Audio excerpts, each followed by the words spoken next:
SMN production দেখুন, like করুন আর share করুন, সাবস্ক্রাইব করুন।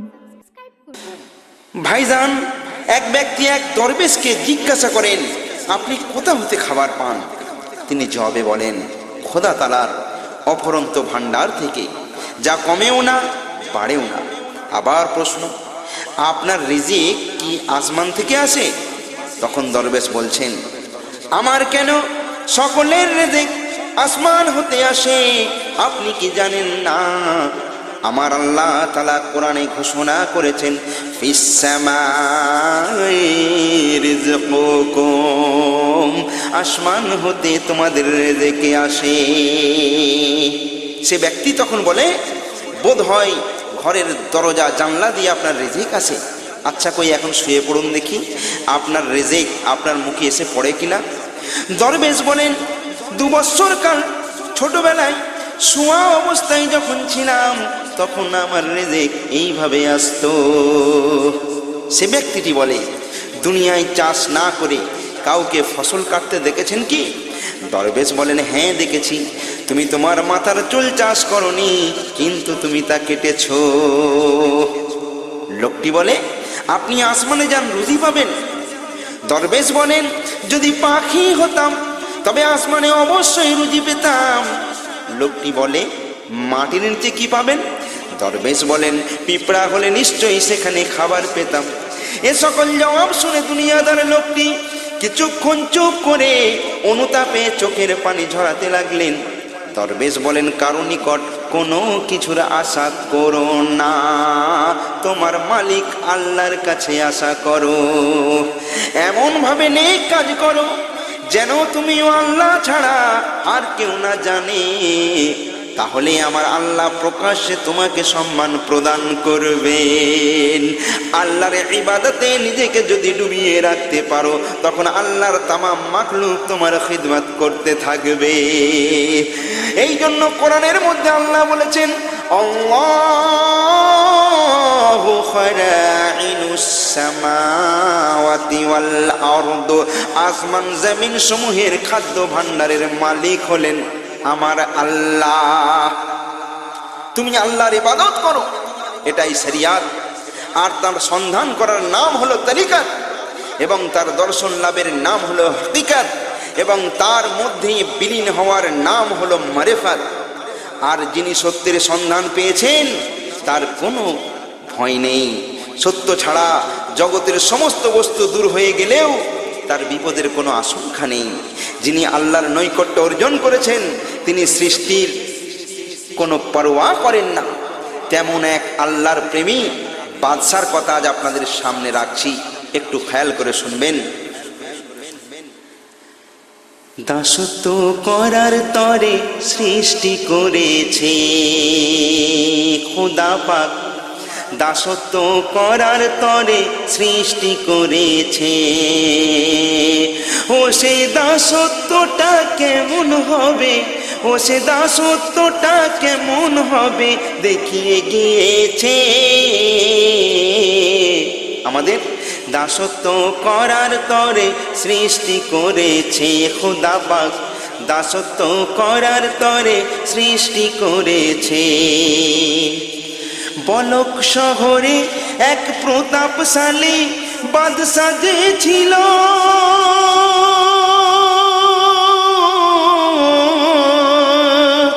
ইব্রাহিম আদম নামে সে মশহুর ছিল। ধন দৌলত আর সোনা দানা ভরা খাজানা, তারে খাওয়া যে উঠত কে বেসারা জামানা।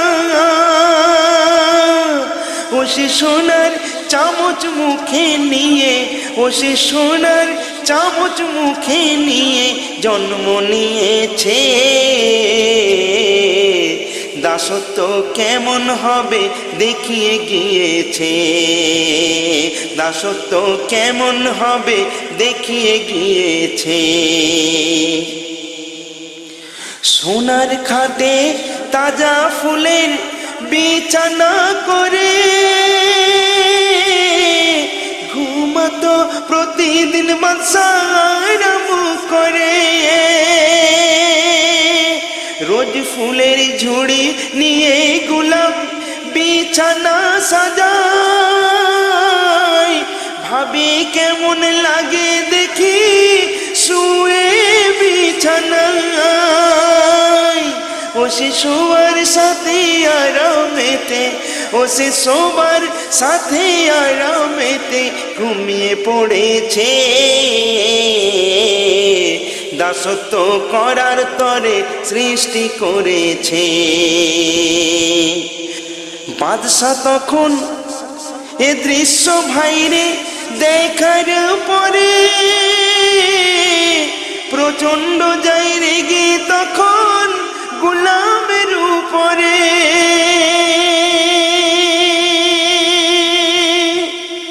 আর চাবুক হাতে নিয়ে বাদশা শপথ করে প্রচন্ড জোরে আঘাত করে গোলামের উপরে। ও তার চামড়া কেটে রক্ত তখন, গোলামের চামড়া কেটে রক্ত তখন ঝরে পড়েছে। দাসত্ব কেমন হবে দেখিয়ে গিয়েছে, দাসত্ব কেমন হবে দেখিয়ে গিয়েছে। আবার চাবুক মারতে যাবে, গোলাম দেখে জাহাপানায় হাসতেই লেগেছে। বাদশা বলে হাসার কারণ? গোলাম বলে এই বিছানায় কে ঘুমায়? বাদশাহ বলেন আমি। আমাকে মারলেন কেন? তুই আমার অবাধ্য হয়ে আমার আসনে নিযুক্ত হয়েছিস বলে। গোলাম বলে ঠিক বলেছে, আমি দাস, আমার কাজটা সেই মতো হওয়া উচিত। দাসের কাজ হলো দাসত্ব করা, তাই না? বাদশা বলেন হ্যাঁ। গোলাম বলে জাহাপানা আমি দাস, আপনি আমার মালিক, আপনার সঙ্গে সামান্য বেয়াদবি করার ফলে যদি আমার এমন ভাবে চাবুকের আঘাত সহ্য করতে হয়, আপনি সেই মালিকের দাস যিনি আপনাকে এত বড় বাদশাহী দান করেছেন, এত বড় মহাপ্রতাপশালী বাদশাহ করেছেন, যার দয়ায় আপনি এত সুন্দর ফুলের বিছানায় আরাম করছেন। সেই মালিকের হুকুম কি আপনি মেনে চলেছেন? না। তাহলে সেখানে সেই মালিকের কাছে আপনার কতই না সেদিন শাস্তি হবে। কারণ সেই মালিক স্বয়ং বলেছেন ওমা খালাকুল জিন্না ওয়াল ইনসা ইল্লা লিয়াবুদুন। আমি ইনসান জাতিকে, জিন জাতিকে একমাত্র আমার ইবাদত বন্দেগী করার জন্য দুনিয়ার জমিনে প্রেরণ করেছি। বাদশাহ এইরূপ কথা শুনে চমকে উঠলেন, হাত থেকে চাবুক ফেলে দিলেন। পরকালের কথা ভেবে বড় চিন্তায় পড়ে গেলেন। রাত জেগে ওই বিছানাতে আল্লাহকে যাই দেখো বাদশা স্মরণ করে। হঠাৎ মনে হলো ছাদে কে যেন এদিকে ওদিকে ছোটাছুটি করে। তখন বাদশা বলে কে ওখানে? সে কই তোমার বন্ধু এসেছি, উঠারিয়ে গেছে আমার খুঁজতে এসেছি। শুনে মূর্খ বলে বাদশা তখন, শুনে মূর্খ বলে বাদশা তখন ধমক দিয়েছে। দাসত্ব করার তরে সৃষ্টি করেছে খোদা পাক, দাসত্ব করার তরে সৃষ্টি করেছে। সে কয় আমি মূর্খ না, তুমি মূর্খ, একবার ভেবে দেখো না। উট যদি না থাকে ছাদে, শুয়ে শুয়ে আল্লাহকে তুমি কেমনে পাবে বলো না। যে ঝড় উঠেছিল বাদশার মনে, সে আরো জোরালো হয়। আল্লাহ পেতে হলে ডুবতে হবে তারে গভীর সাধনায়। তাই সে নিয়ত করে সবই ছেড়ে আমি আল্লাহর খোঁজে চলে যাব। এবার সকাল যখন হলো, বাদশাহ সমস্ত লোকজনদের ডাকেন, বেগমকে বলেন আমার যা কিছু আছে সব কিছু তোমায় দিয়ে গেলাম। বাদশার মাসুম নবজাত এক সন্তান ছিল। বেগমকে বলে কি মানুষের মতো গড়ে তুলবে, হালালি খানা খাওয়াবে, সহি পথে চলাবে, আমার প্রতি কোনো দাবি রাখবে না, আমি তোমারও প্রতি কোনো দাবি রাখবো না। এই বলে বাদশাহ সকলকে কাঁদিয়ে মায়ার জাল ছিন্ন করে হাজারো সুখ শান্তির মায়া ত্যাগ করে বাদশাহ চিরদিনের মতো আল্লাহকে পাবার তরে পথের মধ্যে বার হয়ে পড়লেন। আর মনে মনে অটল সংকল্প করে নিলেন আর লোকালয়ে ফিরবেন না। এইবারে হাঁটতে হাঁটতে এক চটের পোশাক পরা রাখালের দেখা পেলেন। রাখালকে বলে ভাই এই চটের পোশাকে হয়তো কত তোমার কষ্ট হয়, চটের পোশাকটা আমায় দাও আর আমারটা তুমি নাও। রাখাল খুশি হয়ে তার পরনের চটের পোশাকটা বাদশাকে দিয়ে বাদশার পোশাকটা পরে নিল। এবার শুরু হলো তার অরণ্য জীবন। সারাদিন জঙ্গলে কাঠ সংগ্রহ করে তাকে মাথায় করে বিক্রি করে এলেন বাজারে। বিক্রি করে যা পয়সা হলো তার অর্ধেকটা রেখে অর্ধেকটা দান করে দিলেন। তারপর সেই পয়সা নিয়ে কিছু রুটি কিনে জঙ্গলের এক গুহার মধ্যে গিয়ে আশ্রয় নিলেন। শুরু হলো তার কঠোর সংগ্রাম। আর আল্লাহকে এই কথা বলেন, কি কথা? তোমাকে পাই যদি আর কিছু নাহি চাই, তোমাকে পাই যদি আর কিছু নাহি চাই, তোমাকে পেতে আমি সব কিছু ছেড়েছি, তোমার প্রেম লয়ে বুকে মরতে আমি রাজি, তোমাকে পাথেয় করে আমার চলা ফেরা, শুধু তুমি দিও প্রভু আমাকে সাহারা, তোমার এই গুলামিতে রেখো গো আমায়, তোমাকে পাই যদি আর কিছু নাহি চাই, তোমাকে পাই যদি আর কিছু নাহি চাই। গুহার মধ্যে এমন ভাবে মশগুল হলেন, খাওয়া ঘুম ত্যাগ হয়ে গেল তার। শুধু শুক্রবার দিন গুহা থেকে বার হয়ে জঙ্গল থেকে কাঠ সংগ্রহ করে মাথায় করে নিয়ে বাজারে বিক্রি করে যা পয়সা পেতেন তার অর্ধেকটা দান করে অর্ধেক পয়সায় রুটি কিনে জুম্মার নামাজটা পড়ে আবার গুহার মধ্যে ঢুকে যেতেন। এইভাবে 9 বছর গুহার মধ্যে কাটালেন। একদিন শীতের এক গভীর রাত উনি নামাজের মধ্যে মগ্ন রয়েছেন। প্রচন্ড শীত, তার উপর তুষারপাত, হাড় কাঁপুনে ঠান্ডায় একরকম জমে গেছেন। তার উপর প্রচন্ড সর্দি, অবস্থা খুব ঘোলাটে। তবু ইবাদতের কোনো ব্যতিক্রম নেই, শৈথিল্য নেই।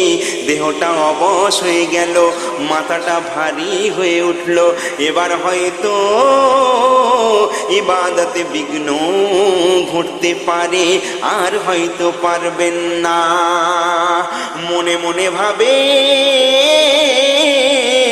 এ সময় যদি একটু আগুন পাওয়া যেত কি চমৎকার হতো।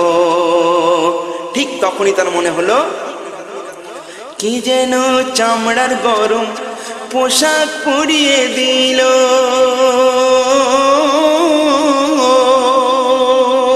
কে যেন চামড়ার গরম পোশাক পরিয়ে দিল। গাগতর গরম হলো, শান্তি ফিরে পেল।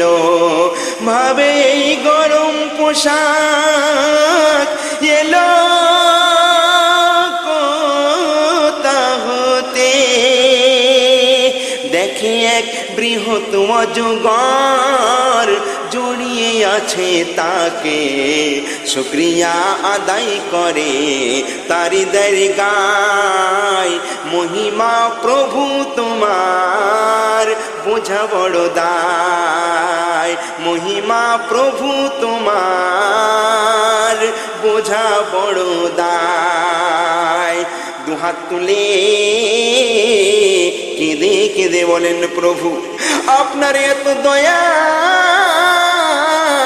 আপনার এত মায়া আগে কেন বুঝি নাই।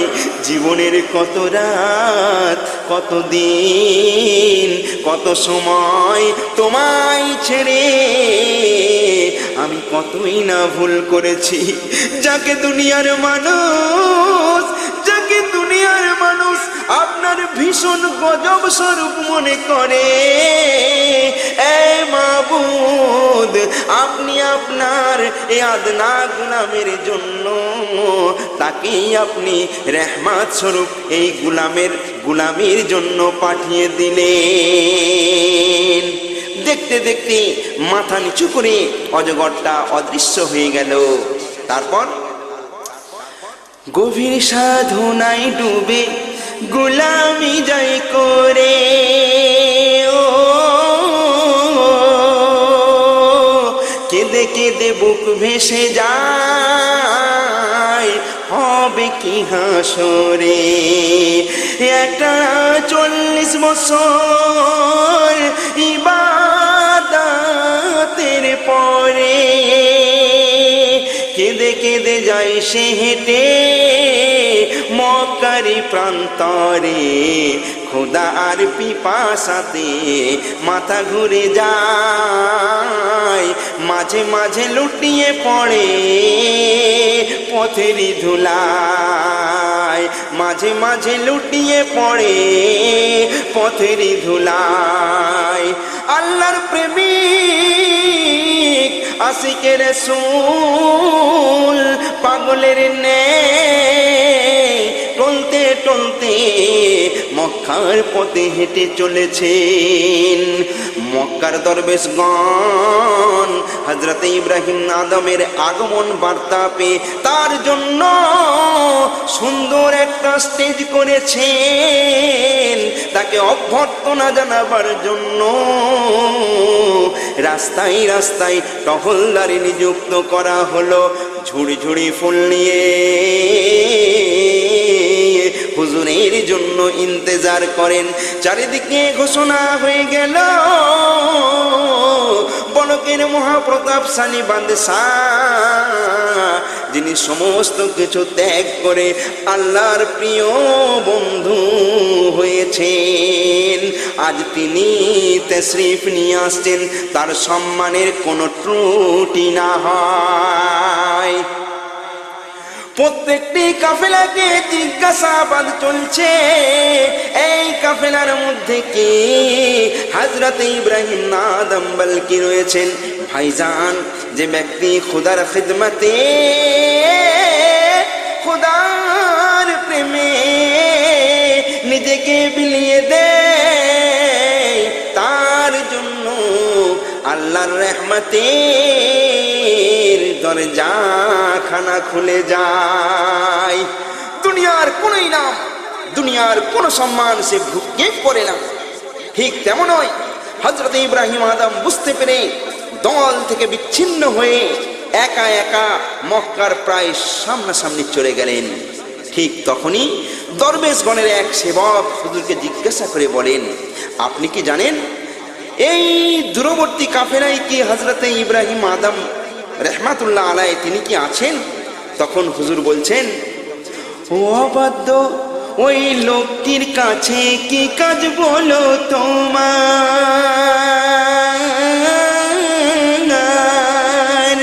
কেন তার তলব এত, বুঝি নাকি কারবার?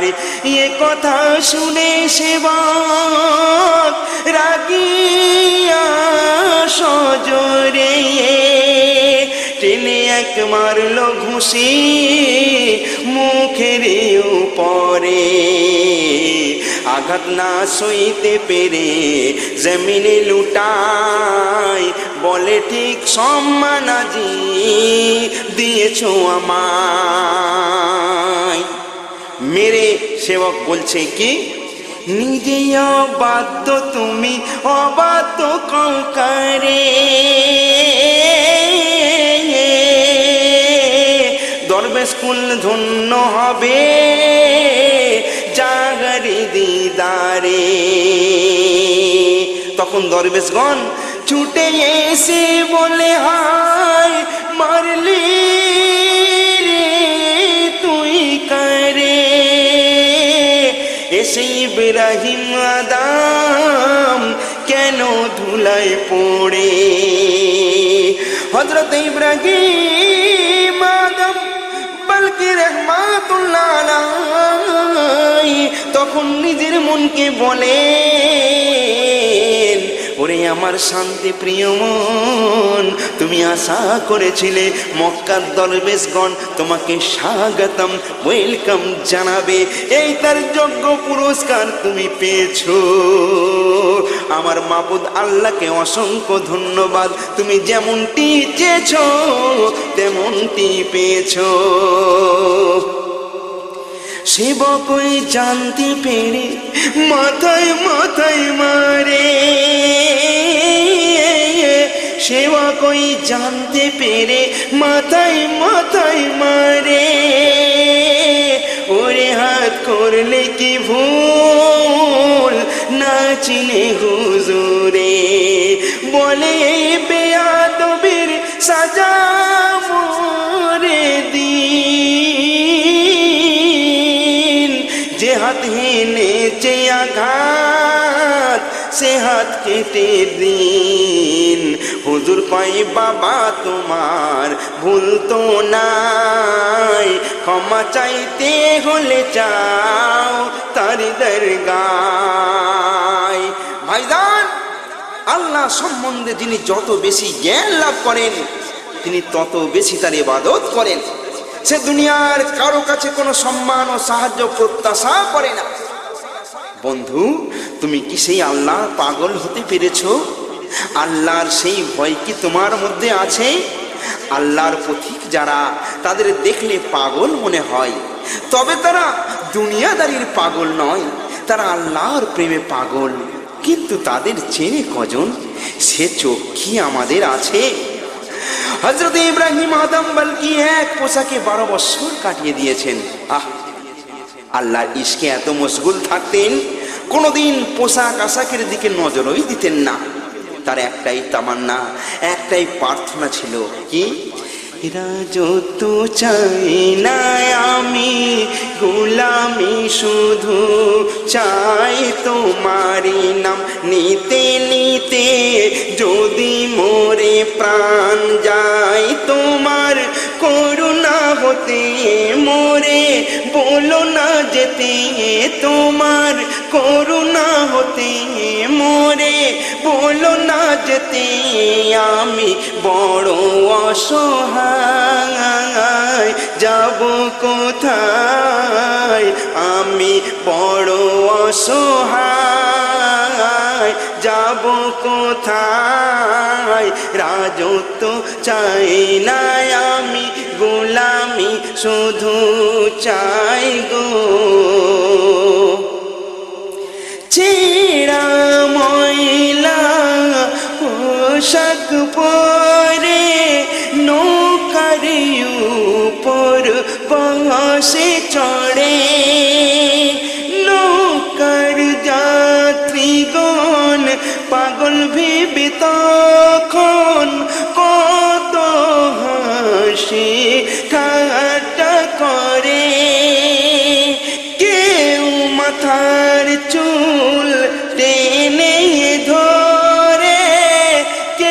ফেরি গলা ধাক্কা মারে, সবাই দারুণ মজা করে, হুজুর থাকেন চুপ করে, সব অপমান সহ্য করে, মনে ভাবে কি আনন্দ রে, ওরে বাদশায়ে কি তোর হাল রে, রাজত্ব চাই না আমি, গোলামি শুধু চাই গো।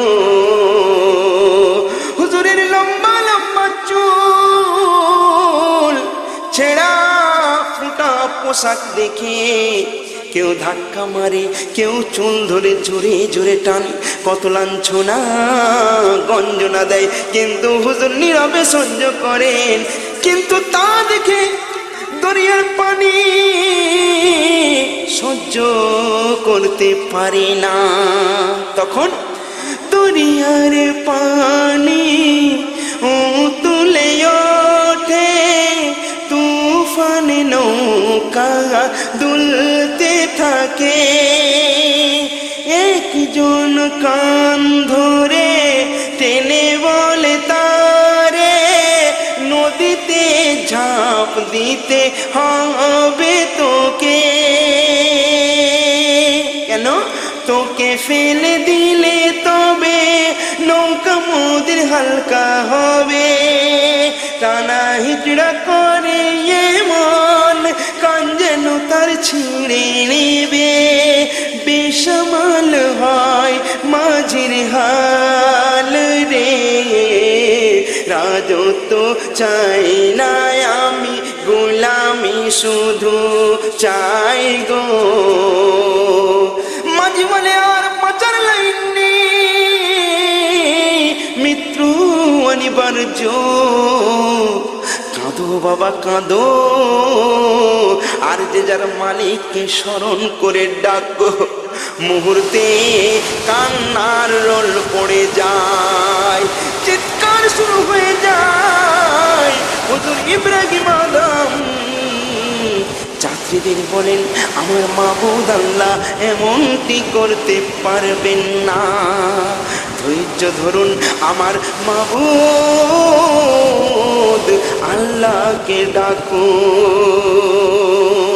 তারপর হাজারো অপমান লাঞ্ছনা ভুলে হুজুর আবার দুআ করে, তখন ঢেউ গেল থেমে, তুফান যাই কমে, মাঝি বলে বেঁচেছি আজ এই নারী তরে, আওয়াজ এলো রে নাদান, তোরা করলি আজ যারে অপমান, এ যে বলখেরি বাদশাহ নামটি ইব্রাহিম আদম, যাত্রীরা কেঁদে কই তখন, বেয়াদবি মাফ করুন, কদম তলে লোটায় দিল জান রে,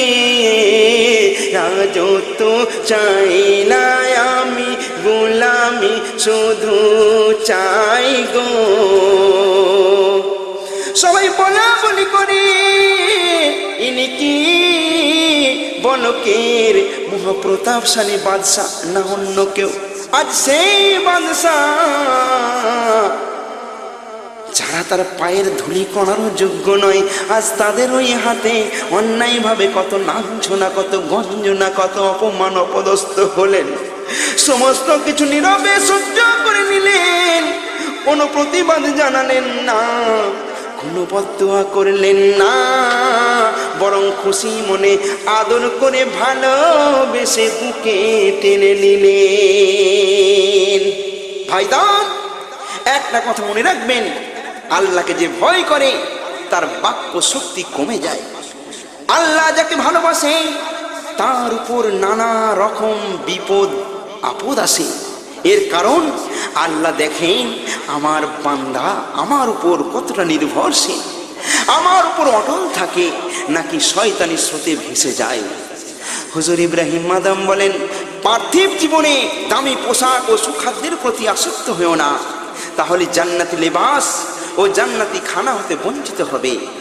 যে নিজেকে সম্মানিত মনে করে সে কোনোদিন বিনয়ী হতে পারে না। যেমন আল্লাহ রাব্বুল আলামিন সমস্ত পর্বতকে ডেকে যখন বললেন, তোমাদের একটি পর্বতে আমি আমার এক নবীর সাথে কথা বলতে চাই, তখন পর্বতকুল নিজেদের কি না কি ভাবতে থাকে, একমাত্র তোর পর্বত ছাড়া সবাই দর্প দেখালো। আল্লাহ রাব্বুল আলামিন তখন সমস্ত পর্বতকুলের দর্প চূর্ণ করে দিলেন। একমাত্র তুরের নম্রতায় খুশি হয়ে আল্লাহ পাক হযরতে মূসা আলাইহিস সালাতু ওয়াস সালামের সঙ্গে বাক্য বিনিময় করেছিলেন। তোর পর্বত ধন্য হয়ে গেল।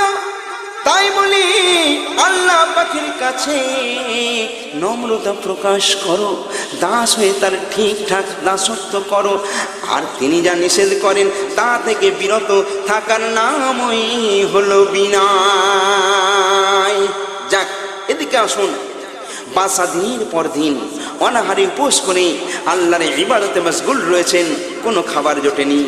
একদিন, 2 দিন, এমন করে 7 দিন কেটে গেল। তারপর দিনের পর দিন অনাহারে অবশ্যই দেহ লুটিয়ে পড়ে, যদি কিছু খাবার দিত কেউ আমায়, শান্তি পেতাম আবার ফিরে। ঠিক সেই সময় হঠাৎ এক তরুণ এসে দাওয়াত করে, চলুন আমাদের বাড়ি দয়া করে। ইব্রাহিম আদম তার বাড়ি গেলেন। তারপর বাড়িতে যাবার পর পিতাজি তাগার হুজুর বলে কদমে লুটিয়ে পড়ে। হুজুর, আমাকে চিনতে পারেন? আমি আপনার সেই গোলাম, আর আমার সমস্ত কিছু আপনারই দয়ার দান। বলে যা কিছু আমার সবই কিছুই তো আপনার। বাদশা বলে দিয়ে দিয়েছি, এখন এ সবই তো তোমার। সে বলে, হুজুরকে যেতে দেব না, খেয়ে যেতে হবে খানা, খানা না খেয়ে চাই সে বিদায় রে। রাজো তো চাই না আমি, গোলামি শুধু চাই গো। ভাইজান, আল্লাহ যাকে এত বড় মহাপ্রতাপশালী বাদশাহ করেছিলেন, কিন্তু সে তার সমস্ত বাদশাহী তুচ্ছ করে আল্লাহর গোলামি পেতে চায়। তাই আল্লাহর দরবারে বলেন, প্রভু আর কখনো কিছু চাইব না। একটু খাবার চেয়েছিলাম বলে রাজ্যের সম্পদ আমার হাতে তুলে দিলেন, কিন্তু আপনি জানেন আমি সম্পদকে নাফরাত করে দিয়েছি। আমি শুধু আপনার ভালোবাসার পূজারি, ভালোবাসা ছাড়া আমার কিছু প্রয়োজন নেই। আল্লাহ আমাদের মালিক, আমরা আল্লাহর দাস, কিন্তু দাসত্ব আমরা করতে জানি না। হুজুর ইব্রাহিম আদম বলকি আল্লাহ নবীর তরিকা অনুযায়ী জীবনযাপন করতেন এবং মানুষের সেবাতে নিজেকে উজাড় করে দিতেন, অপরের দুঃখে দুঃখিত হতেন। অসুস্থ এক ব্যক্তি শুয়ে এক পুরানো ভাঙা মসজিদে, দরজা তাহার ভাঙা ফাটা, হিমেল হাওয়া বইতে থাকে, জ্বরে তার গা পুড়ে যায়, গায়ে কোনো কাপড় নাই, ঠান্ডায় উহু করে আর কাঁপে। হুজুর ইব্রাহিম আদম ভাবেন, ও আরাম পেত যদি হাওয়াটা আটকানো যেত। ঠান্ডার হাত হতে বাঁচাতে হলে নিজেকে দরজার সামনে দাঁড়ানো ছাড়ার উপায় নেই। রাত জেগে জেগে তাই সেই দরজার সামনে নিজে রুখে দাঁড়ায়, হাওয়াকে আটকে দেয়, তারপর তাকে সুস্থ অবস্থায় বাড়ি ফিরিয়ে দেয়। ভাইদান, অবাক হয়ে যাবেন, যিনি আল্লাহর প্রেমিক, আল্লাহ যার ধ্যান জ্ঞান, সে কেমন করে নিজের দিকে তাকাবে? পোশাক আশাকের কোনো বালাই নাই, উস্কো খুস্কো চুল, চেনার কোনো উপায় নাই। ঠিক ওই অবস্থায় হুজুর আমার বড় ক্লান্ত হয়ে পড়েছেন। কি করবেন, কোথায় যাবেন, রাত বাড়ছে। সামনে একটা মসজিদ দেখতে পান, সামনে আগিয়ে যান, মসজিদের বারান্দায় পৌঁছে যান। মসজিদের মুসল্লিদের সালাম দিয়ে বলেন, ভাই এত রাতে আমি কোথায় যাই, একটু বিশ্রাম নেব, যদি একটু অনুমতি পাই। মসজিদের মুসল্লিগণ বাদশাকে পাগল ভেবে দূর দূর করে তাড়িয়ে দেয়। তখন বাদশা বলছেন, রাতটুকু আমার থাকার অনুমতি দাও ভাই, কাকুতি মিনতি করে জানাই, না শুনে কথা কেউ গেটের বাইরে টেনে এনে ধাক্কা দেয়। টাল সামলাতে না পেরে শেষে গড়িয়ে পড়েন সিঁড়ির তলায়, মাথা ফেটে রক্ত ঝরে, বলে ভাইয়ারও যাও মেরে। এটাই ছিল প্রাপ্য আমার, কি মজা কি আনন্দ রে, এমন সুখ আর কোথা বলো পাই রে। রাজত্ব চাই না আমি, গোলামি শুধু চাই গো। পরনে তার চটের জুব্বা, মাথায় উকুন কিলবিল করে, দুহাত দিয়ে চুলকাতে থাকেন, ময়লাতে দেহ সারা গেছে ভরে। কিন্তু একদিন রেশমি পোশাক ছিল যাহার গায়ে, সোনার মুকুট মাথায় পরে, আজ তারে কি হাল হয়ে না যে হাল, পথের মাঝে ছটফট করে। সুগন্ধি যার শিরায় শিরায়, আজ দেখো সে পথের ধুলায়, নফসকে দমন করে যায়, হাসে আর সে খুশি মানায়। বাইরে আল্লাহর আশিক আপন মাসুকের ইশকের আগুনে নিজেকে বিলিয়ে দিয়েছে, আনন্দ পাই।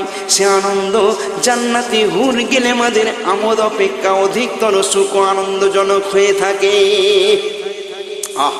ইব্রাহিম আদম বলতেন, আমার দুনিয়া ও আখিরাতের কোনো প্রয়োজন নাই, কারণ খোদা তাআলাই আমার দিন ও দুনিয়া। ভাইজান, একদিন হুজুর আমার আপন খেয়ালে পথ দিয়ে হেঁটে যান। ঠিক সেই সময় একজন সৈনিক হুজুরের পথ আটকে জিজ্ঞাসা করেন। সৈনিক বলে, কি আপনি, বাড়ি কোথায় আমি জানতে চাই। তখন হুজুর বলছেন, আমি একজন দাস, ঘর কবরস্থান ওই দেখো দেখা যায়। সৈনিক রেগে বলে, কি আমার সঙ্গে আর কি হচ্ছে, বেটা চোর।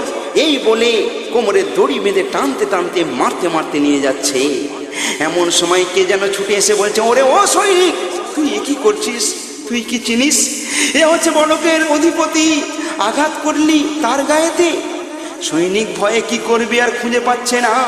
তখন সৈনিকের মনে পড়ে যায় সেই শৈশবের দিনগুলোর কথা, যার দয়ায় লেখাপড়া শিখা আজ শহরের সৈনিক হইতেছে, আজ তার সঙ্গে এত বড় বেয়াদবি। সৈনিক সঙ্গে সঙ্গে হুজুরের কদম তলায় লুটিয়ে পড়ে ঝরঝর করে কাঁদে আর বলেন, হুজুর আমি শৈশবে আপনার দয়ায় প্রতিপালিত হয়েছি। হুজুর আপনাকে না চিনে না বুঝে আপনার সঙ্গে বড় বেয়াদবি করে ফেলেছি। হুজুর দয়া করে আপনি আমায় মাফ করে দিন। হুজুর আমার দয়ার সাগর, তাকে বুকে তুলে নিয়ে বলেন, ভাই এভাবে তোমার অপ্রস্তুত হবার কোনো কারণ নাই, আর তোমার প্রতি আমার কোনো দুঃখ নাই, বরং তুমি আমার সাথে যে ব্যবহার করেছো তার জন্য আমি তোমার জন্য দোয়া চাই, কারণ তোমার এই আচরণ আমার জান্নাতবাসীর কারণ হয়েছে। অতএব দোয়া করি আল্লাহ তোমারও যেন জান্নাত নসিব করেন। সৈনিক বলেন, হুজুর নেবেন না, একটা কথা আমি বলতে চাই। আপনি নাম ঠিকানা গোপন করে মিথ্যা উপহাস করলেন কেন? তখন হুজুর বলেন, বাবা উপহাস কথার মানে কি জানো? কেন বলেছি? তবে আজ শোনো, মানুষ মাত্রই আল্লাহর দাস, কবরস্থান আসল ঘরের ঠিকানা। দুনিয়ায় তুমি মেহমান স্বরূপ, কবরের জীবন শেষ হবে না।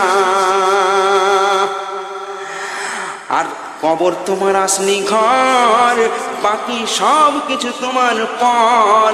যতই করো কাড়াকাড়ি হানাহানি, পাবে শুধু 3.5 হাত কবর।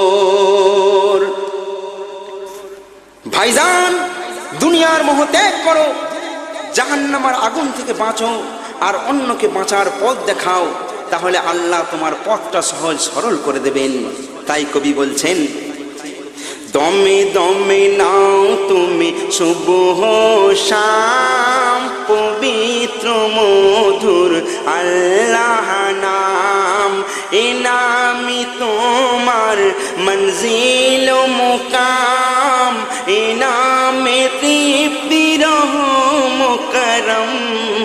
দমে দমে নাও তুমি সুবহ শাম, পবিত্র মধুর আল্লাহ নাম। এ নামে শান্তি সুধা যে মন পেয়ে একবার নেবে, জামানাকে ওই পিছেতে ফেলে মরণকে সঙ্গী বানাবে, মরণকে সঙ্গী বানাবে। ডরে না কভু সে जुल्म सितम, चाय ना करो से सुस्वागतम।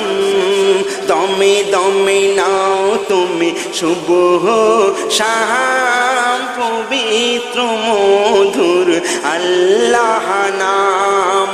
এ নামই তোমার মঞ্জিল মুকাম, এ নামে তৃপ্তি রহম করম। দমে দমে নাও তুমি শুভ শাম, পবিত্র মধুর আল্লাহ নাম। ভাইজান, যে কথা বলছিলাম, দুনিয়ার মোহ ত্যাগ করো, নিজেকে বাঁচাও আর অন্যকে বাঁচার পথ দেখাও, তাহলে আল্লাহ তোমার পথটা সহজ সরল করে দেবেন। কেমন? একদিন ইব্রাহিম আদম বালকি পথ দিয়ে হেঁটে হেঁটে যাচ্ছেন, হঠাৎ সেই পথে এক মাতালের দেখা পান। পথের মাঝে এক মাতাল পড়ে, ধুলা ময়লা তার মুখে ভরে, বিশ্রী অবস্থায় শুয়ে আছে সে, তাই তার কেউ দেখে না ফিরে। হুজুর পানি এনে তার মুখটা ভালো করে ধুইয়ে দিয়ে বলছেন, যে মুখে আল্লাহর নাম উচ্চারণ হয় সেই মুখ কেন নাপাক রাখো ভাই। মাতাল শুনে চুপ করে থাকে, জ্ঞান ফিরে এলে বাড়ি ফিরে যায়। তারপর পাক সাফ হয়ে তওবা করে নিয়ে আল্লাহর দরবারে হাত দুটো তুলে ফরিয়াদ করে বলে, আল্লাহ আজ থেকে শরাব আমি ছোব না। বদলে ফেলে জিন্দেগানি, ফেলে ওই চোখের পানি আমার হুজুরের একটা কথাতে। মাতালকে ওই কথা বলার পর ওই রাতে হুজুর স্বপ্নের মাধ্যমে দেখেছিলেন, আল্লাহ তারে বলেছিলেন, বন্ধু ইব্রাহিম, তুমি আমার নামের পবিত্রতা রক্ষার করার জন্য মাতালের মুখ ধুয়ে দিয়েছো, এর বিনিময়ে আমি আল্লাহ তোমার অন্তরখানা পরিষ্কার করে দিলাম। সুবহানাল্লাহ। ভাইজান, যে ব্যক্তি খোদা পাকের খিদমতে নিজেকে বিলিয়ে দেয়, তার জন্য আল্লাহর রহমতের দরজাখানা খুলে যায়। সুবহানাল্লাহ, সুবহানাল্লাহ। খুব দামি মূল্যবান একটা কথা বলি ভাইজান, বাধ্যতা হলো দাসত্বের ঘর, সবর হলো তার দরজা, আর প্রেম হলো সেই ঘরের কোঠা। মৌত দরজায় দাঁড়িয়ে ঘরের দরজা খোলা, কিন্তু ভেতরে মনোরম শান্তি। এই শান্তি যদি পেতে চাও, আল্লাহর প্রেমিক হয়ে যাও, তাহলে শোনাই সোহাগা। এই দেখুন, নদীর পারে যাবেন বলে হুজুর নৌকার মাঝিকে ডেকে কয় চলো না ভাই নিয়ে আমায় ও পারেতে পৌঁছে দাও। মাঝি বলে আগে করি তবে আমি যেতে পারি। মাঝি বলে আগে করি তবে আমি যেতে পারি, নইলে আমি যাব না ও পারে গো। রাজত্ব চাই না আমি, গোলামি শুধু চাই গো। হুজুর আমার 2 রাকাত নামাজ পড়ে হাত তুলে আল্লাহর দরবারে ফরিয়াদ করতে লেগেছেন, ওপারে যাব, নদী পার হব, করি নাই কি করি বলো না মোরে আল্লাহ। একটা এমন সময় শব্দ হলো, ওই বাড়ির দিকে তাকিয়ে দেখো। তাকালেন, দেখছেন বালি সোনা হয়ে গিয়েছে। বালি সোনা হয়ে গিয়েছে। আওয়াজ হয়, তুমি যাও ওইখান থেকে ওইগুলো নিয়ে আসো। এক মুঠো তুলে নিয়ে কয় নাও না ও খেয়ার মাঝি ভাই। মাঝি দারুণ খুশি হয়ে হুজুরকে মোর পার করে দেয়। সুবহানাল্লাহ। বিশুদ্ধ প্রেম কাকে বলে জানো? যখন কেউ ইবাদতের উদ্দেশ্যে নিজের জান মাল এমনকি নিজেকে উজাড় করে তার মাঝে বিলিয়ে দেয়, তখন তার বাহন হলো বিশুদ্ধ প্রেম। তুমি যখন দাস, তোমার দাসত্বে তোমার সেই মালিককে খুশি করো, নিশ্চয়ই তোমার মালিক তোমাকেও খুশি করবেন। দাসত্ব কাকে বলে জানো? এক দরবেশকে হযরত ইব্রাহিম আদম জিজ্ঞাসা করেছিলেন, আপনি কিভাবে কোথা থেকে জীবিকা সংগ্রহ করেন? দরবেশ বলেছিলেন, সেটা আমার জানার কথা নয়, যিনি আমাকে জীবিকা দেন বরং তাকেই জিজ্ঞাসা করুন। একদিন ইব্রাহিম আদম একটি দাস ক্রয় করে তাকে জিজ্ঞাসা করলেন, তোমার নাম কি? সে বলে, আপনি যে নাম ধরে ডাকবেন সেটাই হবে আমার নাম। তুমি কি খাবে? সে বলে, আপনি যা খেতে দেবেন তাই আমি খাবো। তুমি কি পড়বে? সে বলে, আপনি যা পড়তে দেবেন তাই পড়বো। আচ্ছা, তোমার কি কোনো ইচ্ছা আছে? সে তখন বলে যে কৃতদাস, তার কি আবার ইচ্ছা অনিচ্ছা থাকতে পারে? দাস না চাওয়াতে অনেক কিছুই পেতে পারে যদি মালিকের মনের মতো হতে পারে। তখন এই রূপ তার কথা শুনে হযরত ইব্রাহিম আদম মনে মনে নিজেকে ধিক্কার দিতে লাগলেন। মনে হলো তার প্রকৃত দাসত্ব কাকে বলে এখনো তার শেখা হয়নি। তাই কবি বলছে, আল্লাহ প্রেমে কি মজা রে, সে জানে যে প্রেম করে, দিয়ে সব ছেড়ে ছুড়ে হেসে হেসে মরে, সেজন হেসে হেসে মরে। ওরে আল্লাহ প্রেমে কি মজা রে। তুমি কি জানো প্রেমেরই খবর? প্রেমের আগুনে জ্বলে হতে হবে ছাই।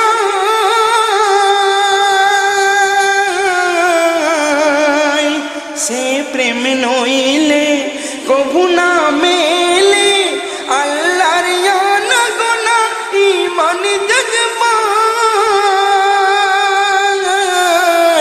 যা শুকুয়েতে নেই দুনিয়াতে, রাজত্ব ছেড়ে বাদশা তাই গোলামি করে, তাই গোলামি করে। আর আল্লাহ প্রেমে কি মজা রে। এক ব্যক্তি একদিন বলছেন, বলকের সিংহাসন ত্যাগ করে কত কষ্ট তুমি যাও সহ্য করে, লাভ কি তোমার হয়েছে কিছু?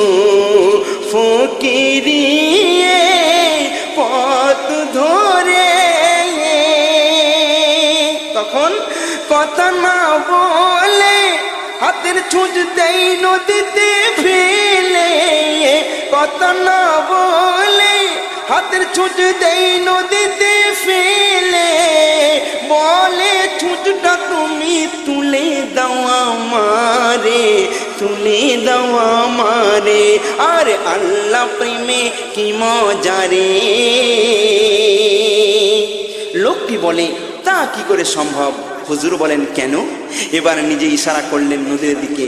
সঙ্গে সঙ্গে সঙ্গে সঙ্গে খেদে বেদে করে কত মাছ নদীর পানিতে ভেসে ওঠে। এক একটি ওই সোনারে ছোট দেখা যায় প্রত্যেকেরই মুখে মুখে। তখন হুজুর বলছেন, সোনার ছোট মোর চাই না দরকার, সোনার ছোট মোর চাই না দরকার, আমার ছোট আমি চাই গো শুধু ফিরে, চাই গো শুধু ফিরে। আল্লাহ প্রেমে কি মজা রে।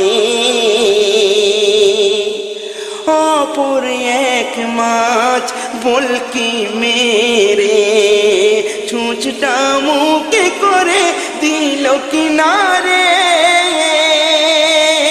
অপর মাছকে বলকি মেরে ছুঁচটা মুখে করে দিল কিনারে। তখন হুজুর বলছেন, রাজত্ব ছেড়ে কি লাভ হলো, তুমি বলো না কার মূল্য কত রে। রাজত্ব তো দূরের কথা, দুনিয়ায় জানাই তারও বেশি পাওয়া যায়, দুনিয়ায় জানাই তারও বেশি পাওয়া যায়। যদি গুলামি ওই যাও খুদারি করে, যাও খুদারি করে। আল্লাহ প্রেমে কি মজা রে। ভাইরে এত বড় আল্লাহ প্রেমে, আল্লাহর প্রেমে ডুবে গিয়ে কোথায় মিলিয়ে গেলেন আজও পর্যন্ত তার কোনো হদিস মিলল না। কোথায় কখন কিভাবে তার ইন্তেকাল হয়েছে কিনা কেউ তা বলতে পারে না। তবে একটি অদৃশ্য শব্দ বহু মানুষের কর্ণগোচর হয়েছিল, তা হলো তোমরা জেনে রাখো দুনিয়ার শান্তি দুনিয়া ছেড়ে চলে গেছে। আসমানি ঘোষণার মাধ্যমে পৃথিবীর লোকের কাছে তার মৃত্যু সংবাদ প্রচারিত হয়, কিন্তু কোথায় তার সমাধি কেউটা সঠিকভাবে জানে না। কেউ বলেন বাগদাদে, কেউ বলেন শাম দেশে হযরতে লূত আলাইহিস সালাতু ওয়াস সালামের মাজারের পাশে হুজুরকে দাফন করা হয়েছে। কিন্তু একমাত্রই আল্লাহ ভালো জানেন তার প্রিয় বন্ধু কোথায়, পৃথিবীর কোন অংশের মাটিকে ধন্য করে শান্তির ঘুমে ঘুমিয়ে রয়েছেন। আল্লাহ পাক আমাদেরকেও যেন তার শুকরগুজারি বান্দা করে গোলামি করার তৌফিক আতা করেন। আমিন সুম্মা আমিন। এখন আমি আসছি। আসসালামু আলাইকুম।